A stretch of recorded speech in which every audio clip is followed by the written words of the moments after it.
തൃശൂർ കാഞ്ഞാണിയിൽ രോഗിയുമായി വന്നിരുന്ന ആംബുലൻസിന്റെ വഴി തടഞ്ഞ സ്വകാര്യ ബസ് ഡ്രൈവർമാർക്കെതിരെ അന്തിക്കാട് പോലീസ് കേസെടുത്തു. തെറ്റായ വശത്തുകൂടെ 3 ബസ്സുകൾ കയറി വന്നതാണ് ആംബുലൻസ് വഴിയിൽ കുടുങ്ങാൻ കാരണം. കാഞ്ഞാണി സെൻട്രലിൽ ഇന്നലെ ഉച്ചതിരിഞ്ഞ് 4:30യോടെയായിരുന്നു സംഭവം.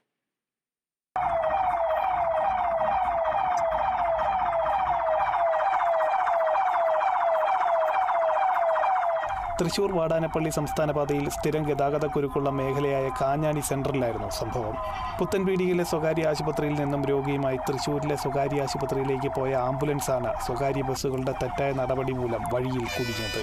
സംഭവ സമയത്ത് വാടാനപ്പള്ളി ഭാഗത്തേക്കുള്ള വശത്ത് വാഹനങ്ങൾ നിരനിരയായി കിടക്കുന്നുണ്ടായിരുന്നു. സൈറൻ മുഴക്കി വരുന്ന ആംബുലൻസിനെ കണ്ടിട്ടും ഈ വാഹനങ്ങളെ മറികടന്ന് തെറ്റായ വശത്തുകൂടെ ബസ്സുകൾ കയറി വരികയായിരുന്നു.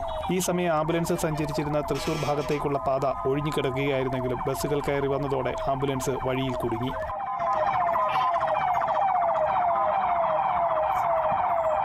സ്വകാര്യ ബസ്സുകളുടെ ഈ നടപടി മൂലം 5 മിനിറ്റോളം ആംബുലൻസ് വഴിയിൽ കിടന്നു. ആംബുലൻസ് ഡ്രൈവർ മൊബൈൽ പകർത്തിയ ദൃശ്യങ്ങൾ സഹിതം അന്തിക്കാട് പോലീസിൽ പരാതി നൽകി. ഇതിന്റെ അടിസ്ഥാനത്തിൽ പോലീസ് 3 ഡ്രൈവർമാർക്കെതിരെ കേസെടുത്തു.